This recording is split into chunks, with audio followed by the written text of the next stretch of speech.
Evening students, आज हम लोग इलेक्ट्रोस्टैटिक्स चैप्टर का ऑब्जेक्टिव क्वेश्चन देखेंगे।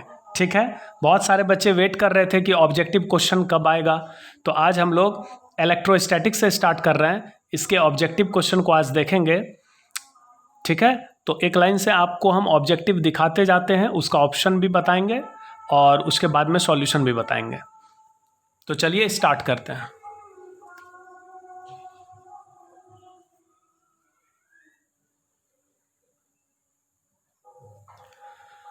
यहाँ से स्टार्ट है ऑब्जेक्टिव क्वेश्चन। ये इंग्लिश मीडियम स्टूडेंट के लिए है। फर्स्ट क्वेश्चन है, the electric field intensity at a point of a charged conductor is. अब चार ऑप्शन है, 0, perpendicular to the surface, tangential to the surface, at an angle of 45 degree to the surface. तो किसी charged conductor, कोई भी conductor अगर charged है तो उसके किसी पॉइंट पर इलेक्ट्रिक फील्ड का किधर डायरेक्शन होगा। तो इलेक्ट्रिक फील्ड हमेशा क्या होता है, सरफेस के परपेंडिकुलर होता है। सेकेंड है, the permittivity of free space. Free space कहा गया वैक्यूम को, तो वैक्यूम या एयर की परमिटिविटी होती है 8.85 इंटू 10⁻⁻12 फैराड पर मीटर।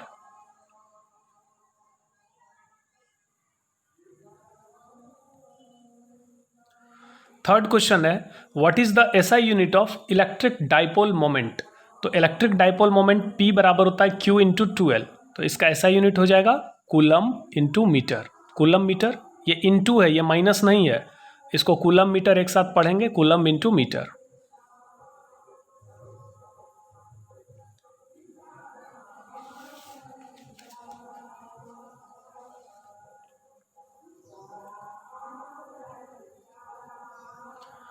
क्वेश्चन नंबर 4 है, the equivalent capacitance between points A and B will be.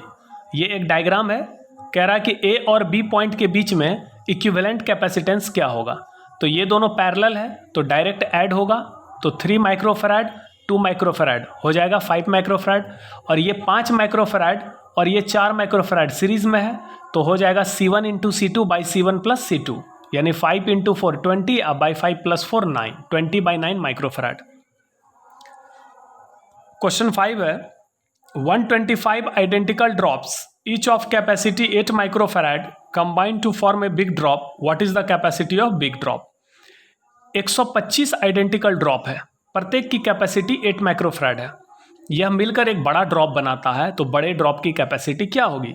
तो बड़े ड्रॉप की capacity C dash equal to n पर पावर 1/3 इंटू C, जहाँ n बूंदों की संख्या है, तो n पर पावर 1/3 यानी 125 पर पावर 1/3 कितना आएगा 5, अब 5 इंटू C है प्रत्येक छोटे बूंद की कैपेसिटी यानी 8, तो 5 इंटू 8 40 हो जाएगा, 40 माइक्रोफैराड। ये फॉर्मूला हम बताए थे इलेक्ट्रोस्टैटिक्स में, आप देखिएगा।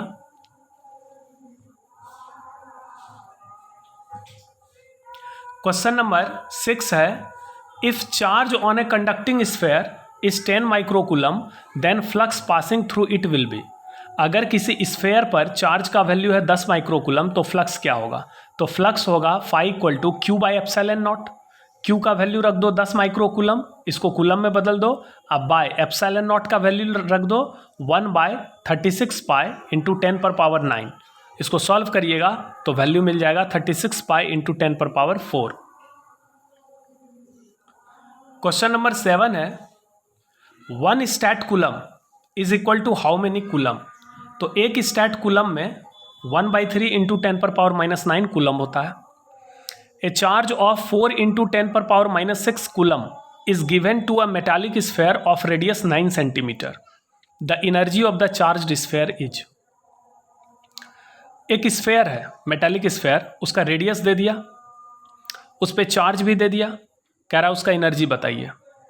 तो सबसे पहले यहाँ पर क्या करेंगे, किसी भी चार्ज्ड स्फेयर का मतलब हो गया कंडक्टर।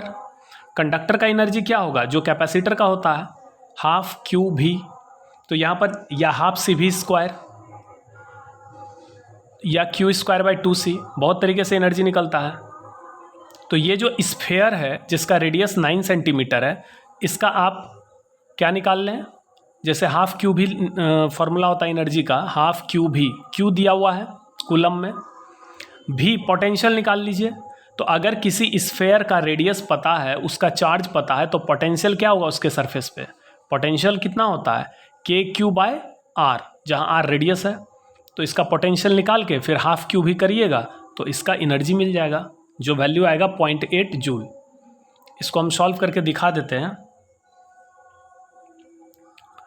चार्ज कितना दिया गया है? 4 × 10⁻⁻6 कूलम, और रेडियस कितना है? 9 सेंटीमीटर। चार्ज है 4 × 10⁻⁻6 कूलम और रेडियस है 9 सेंटीमीटर। ये स्फेयर रहा। इस स्फेयर के सरफेस, इस स्फेयर का रेडियस R है, सरफेस पे चार्ज Q है।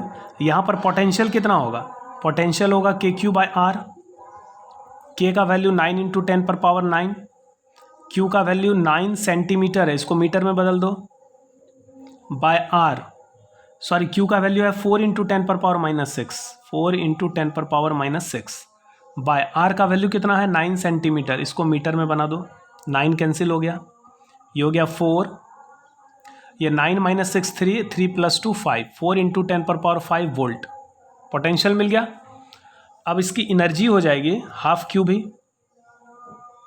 हाफ क्यू का वैल्यू कितना है? 4 × 10⁻⁻6 कूलम SI में, और V का वैल्यू आया है 4 × 10⁻⁵ वोल्ट। तो ये हो जाएगा 4 4 जा 16, 16/2, 8 × 10⁻⁻6 + 5 -1 जूल, यानी ये हो गया 0.8 जूल। इसका वैल्यू कितना मिल गया? 0.8 जूल। तो इसमें सीधा क्या करना है? पहले पोटेंशियल निकाल लेना है, फिर हाफ क्यू भी। 3 फार्मूला होता है एनर्जी का, हाफ क्यू भी, हाफ CV², और एक होता है Q²/2C। जो कैपेसिटर का एनर्जी होता है वही कंडक्टर का भी एनर्जी होता है। तो ये कंडक्टर है, स्फेरिकल कंडक्टर, इसका अगर हम पोटेंशियल जान लें रेडियस के मदद से तो हम इसका एनर्जी निकाल सकते हैं।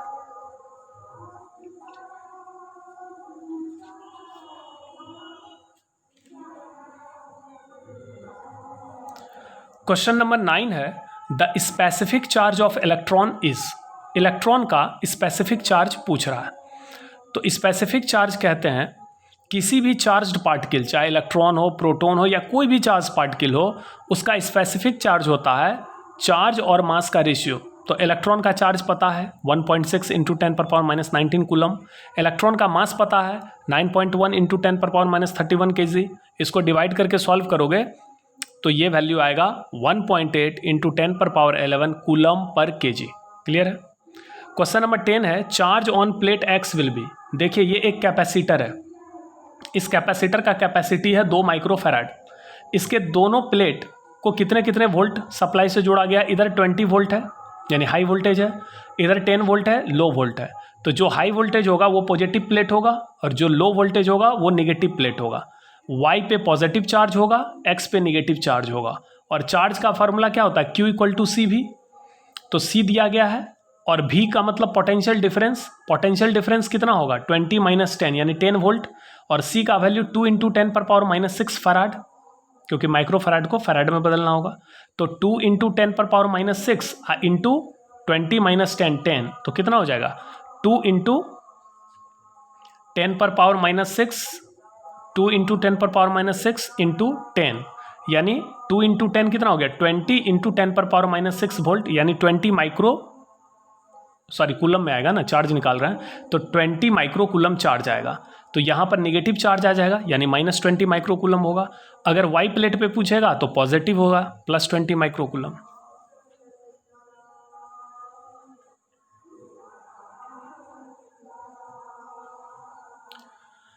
देखिए नेक्स्ट क्वेश्चन क्या है, if dielectric is filled between the plates of a parallel plate capacitor then its capacity. अगर हम पैरेलल प्लेट कैपेसिटर के दोनों प्लेट के बीच में डाइलेक्ट्रिक डालेंगे तो उसका कैपेसिटी क्या होता है? तो उसका कैपेसिटी बढ़ता है। ये हम लोग पढ़े थे, C' = K × C0। थ्योरी पढ़िएगा जाके, तो वहाँ कैपेसिटी बढ़ता है। इसी में पूछ देता है इलेक्ट्रिक फील्ड क्या होता है? तो घटेगा। पोटेंशियल डिफरेंस क्या होगा? घटेगा। लेकिन कैपेसिटी बढ़ता है और एनर्जी भी बढ़ता है, लेकिन चार्ज कांस्टेंट रहता है। तो इसमें बहुत सारा ऑब्जेक्टिव क्वेश्चन आ सकता है। नेक्स्ट देखिए,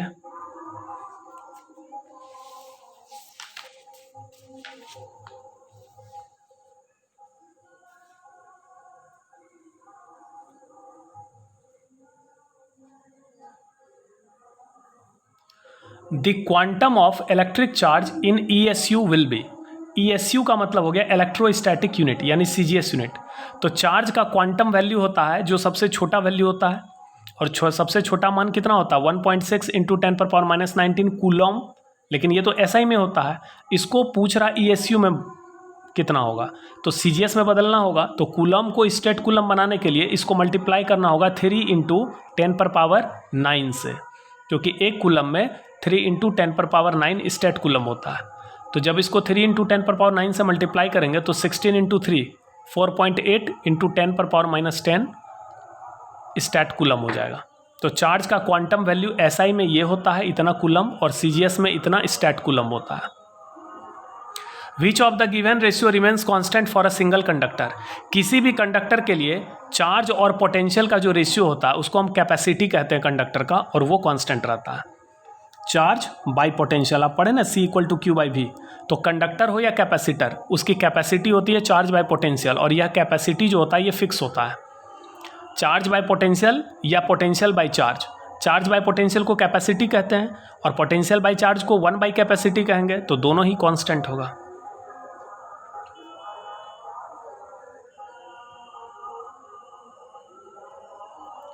the electric field is, electric field कैसा होता है, conservative, non conservative, somewhere conservative, somewhere non conservative, none. तो 4 ऑप्शन में से पहला ऑप्शन होगा कंजर्वेटिव। इलेक्ट्रिक फील्ड हो या इलेक्ट्रिक फोर्स हो, दोनों कंजर्वेटिव होता है, याद रखिएगा।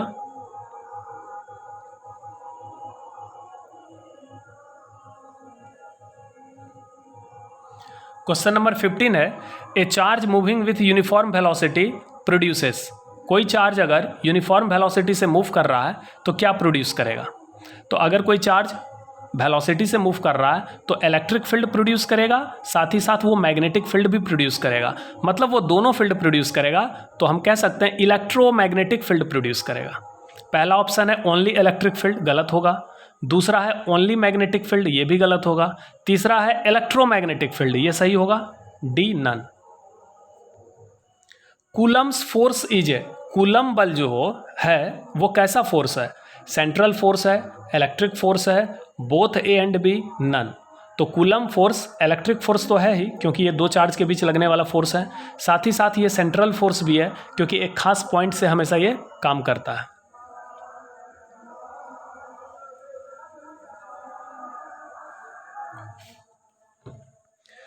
If uniform electric field is along x-axis, then equipotential surface will be along.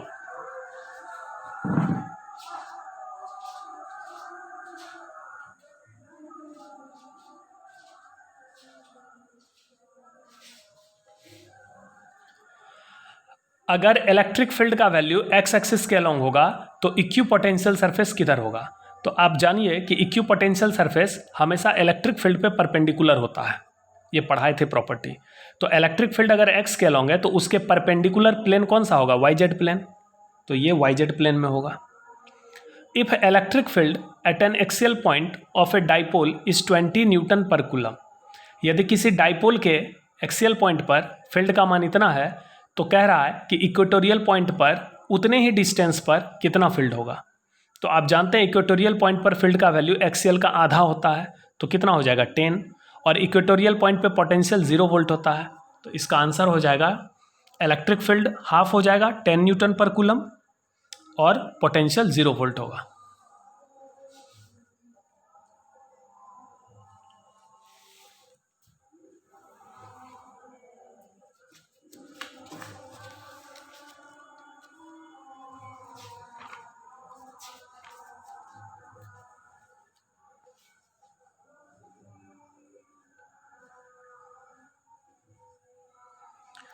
Next question है 19 number, the flux passing through the spherical surface will B. यह एक स्फेरिकल सरफेस है, इससे कितना टोटल फ्लक्स पास होगा।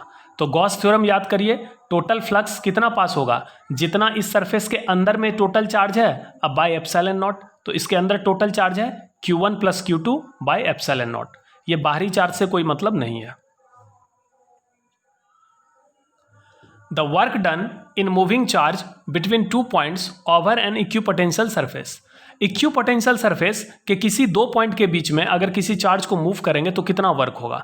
तो वर्क का formula होता है चार्ज इंटू पोटेंशियल डिफरेंस। तो पोटेंशियल में तो कोई डिफरेंस है ही नहीं, क्योंकि इक्विपोटेंशियल सरफेस पर जो भी पॉइंट होगा उसका पोटेंशियल सेम होगा, यानी पोटेंशियल डिफरेंस जीरो, तो वर्क डन जीरो।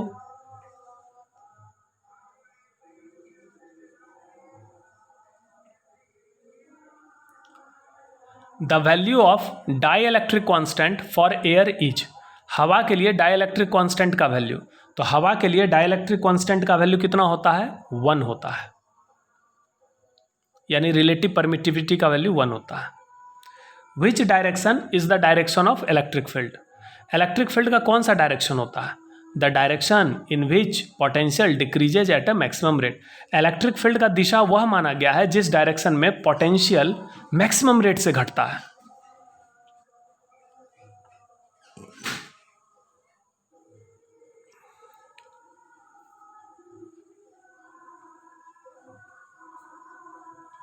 नेक्स्ट है the direction of electric field for axial and equatorial point are respectively. Axial point और इक्वेटोरियल पॉइंट के लिए इलेक्ट्रिक फील्ड का डायरेक्शन, तो एक्सियल पॉइंट पर इलेक्ट्रिक फील्ड का डायरेक्शन अलोंग द एक्सिस होता है। याद करिए डाइपोल हम पढ़ाए थे, इलेक्ट्रिक डाइपोल। इलेक्ट्रिक डाइपोल के एक्सियल पॉइंट पर इलेक्ट्रिक फील्ड का डायरेक्शन अलोंग द एक्सिस होता है, इक्वेटोरियल पॉइंट पे अपोजिट टू द एक्सिस होता है। The order of produced voltage in A one D graph generator is. One D graph generator में जो वोल्टेज प्रोड्यूस होता है वो कुछ मिलियन में होता है। मिलियन माने 10⁻⁶ वोल्ट।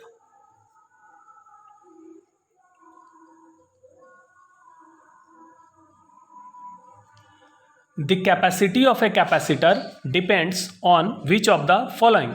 किसी कैपेसिटर की कैपेसिटी किस पे डिपेंड करती है, चार्ज पे, पोटेंशियल डिफरेंस पे, दोनों पे, geometry of plate and medium. तो आपको मैंने बताया था किसी कैपेसिटर की कैपेसिटी ना तो चार्ज पे डिपेंड है ना पोटेंशियल डिफरेंस पे, वो केवल प्लेट के ज्योमेट्री और मीडियम पे डिपेंड करता है। कैपेसिटी का SI unit coulomb per volt farad होता है।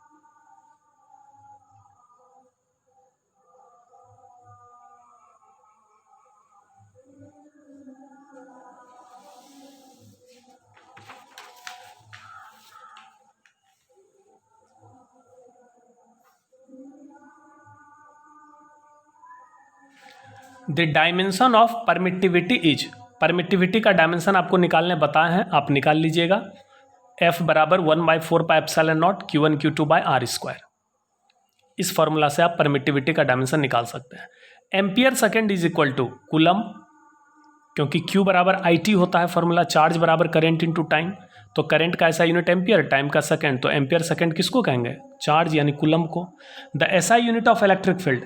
इलेक्ट्रिक फील्ड का दो ऐसा यूनिट होता है, एक होता है न्यूटन पर कूलम और एक होता है वोल्ट पर metre.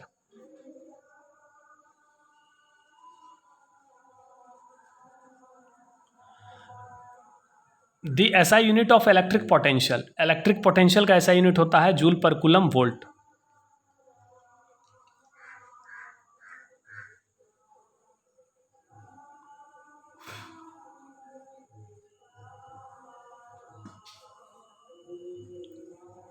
The SI unit of permittivity is.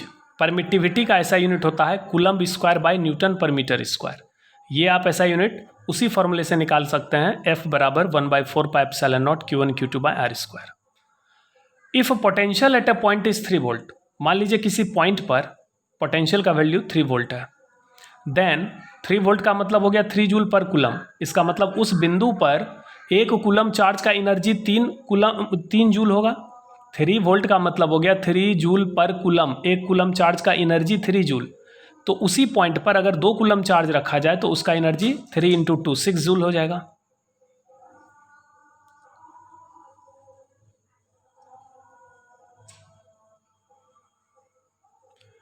If electric field at a point is 3 newton पर कूलम। अगर किसी पॉइंट पर इलेक्ट्रिक फील्ड का वैल्यू 3 न्यूटन पर कूलम हो, then force on 4 coulomb charge is. तो 3 न्यूटन पर कूलम का मतलब हो गया कि एक कूलम चार्ज पे 3 न्यूटन का बल लगेगा, तो 4 कूलम पे कितना लगेगा, 4 तिया 12 न्यूटन का फोर्स लगेगा।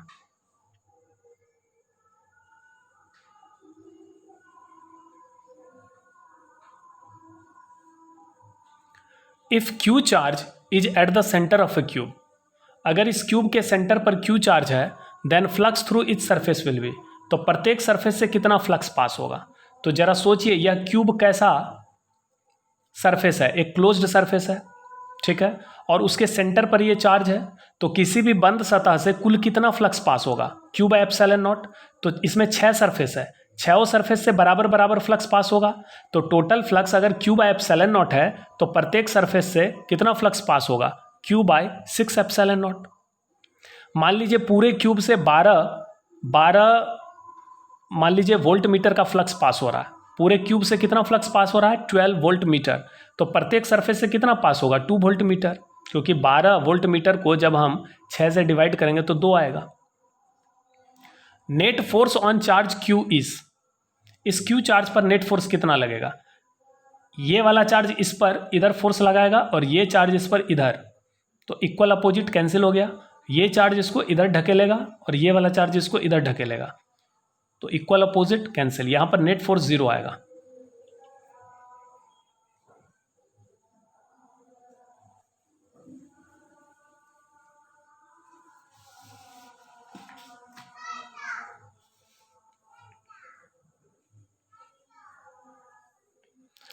विच ratio remains constant for a given capacitor, एक दिए गए कैपेसिटर के लिए कौन सा रेशियो कांस्टेंट है, तो Q बाई V भी कांस्टेंट होता है और V बाई Q भी कांस्टेंट होता है, यानी यहां पर दोनों ऑप्शन हो जाएगा।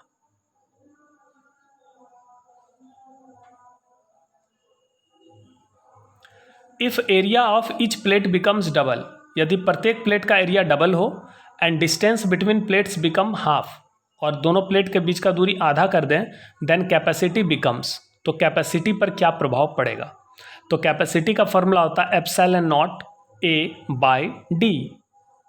तो एरिया अगर डबल करेंगे A के जगह 2A हो जाएगा और डिस्टेंस हाफ करेंगे तो D के जगह D बाई 2 होगा, सॉल्व करने पर आप देखिएगा 4 गुना बढ़ जाएगा।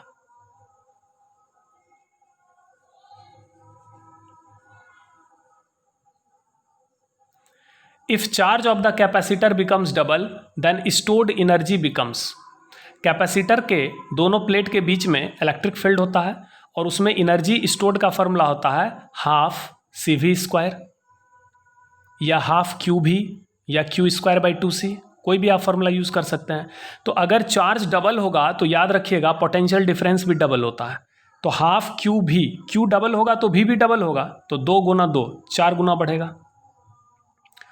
इफ 10 पर power 6 electrons are removed from a neutral body, किसी न्यूट्रल बॉडी से इतना इलेक्ट्रॉन निकाला जाए तो उस बॉडी पर चार्ज कितना होगा, तो उस बॉडी पर चार्ज Q बराबर कितना आएगा, Ne, अगर एक इलेक्ट्रॉन निकालेंगे तो प्लस E आएगा, 2 electron plus 2E, n electron plus Ne, तो n का वैल्यू है 10 पर पावर 6 और E का वैल्यू पता होगा 1.6 इंटू 10 पर पावर -19 coulomb. How many electrons is equivalent to 1 coulomb, 1 coulomb कितने इलेक्ट्रॉन के बराबर होगा, या how many electrons may be removed from a body so that it may have a charge of +1 coulomb, किसी बॉडी से कितना इलेक्ट्रॉन निकाला जाए ताकि उस पर 1 कूलम का चार्ज हो, तो Q इक्वल टू Ne, आपको n निकालना है तो Q बाई E कर दो, Q का वैल्यू है 1 कूलम और E का वैल्यू 1.6 इंटू 10 पर पावर -19 कूलम, सॉल्व करने पर यह वैल्यू आएगा।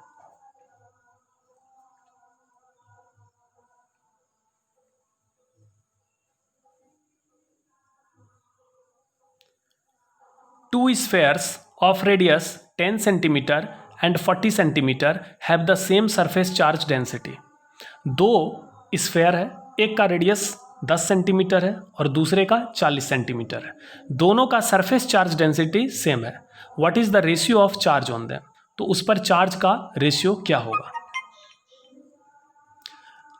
इसको हम सॉल्व करके बताते हैं। फिलहाल ये देखिए, potential at each point of A charge conductor is, कोई चार्ज कंडक्टर है उसके प्रत्येक बिंदु पर पोटेंशियल सेम होता है, याद रखिएगा।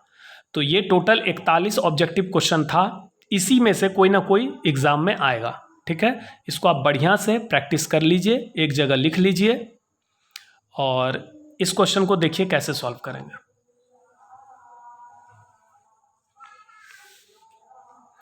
दो स्फेयर है, एक का रेडियस मान लो R1 10 सेंटीमीटर और दूसरे का रेडियस R2 40 सेंटीमीटर। इस पे चार्ज मान लो Q1 है, इस पे चार्ज Q2 है। दोनों का सरफेस चार्ज डेंसिटी यानी सिग्मा बराबर है, तो मान लो इसका सरफेस चार्ज डेंसिटी सिग्मा 1 है और इसका सिग्मा 2, दोनों इक्वल होगा।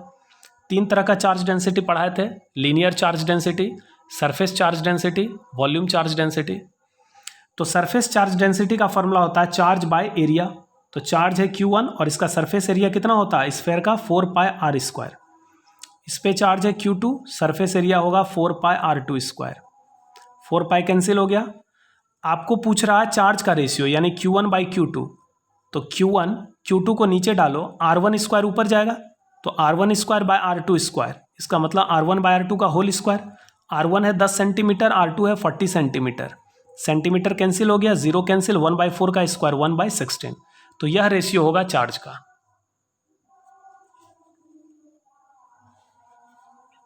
चार्ज का रेशियो हो जाएगा 1:16। तो ये ऑब्जेक्टिव क्वेश्चन इलेक्ट्रोस्टैटिक्स का हो गया। ये सारा ऑब्जेक्टिव क्वेश्चन ब्रह्मास्त्र का है, इसलिए आप लोग इसको अच्छे से प्रिपेयर कर लीजिएगा। हिंदी मीडियम के बच्चों के लिए ऑब्जेक्टिव क्वेश्चन कल डालेंगे।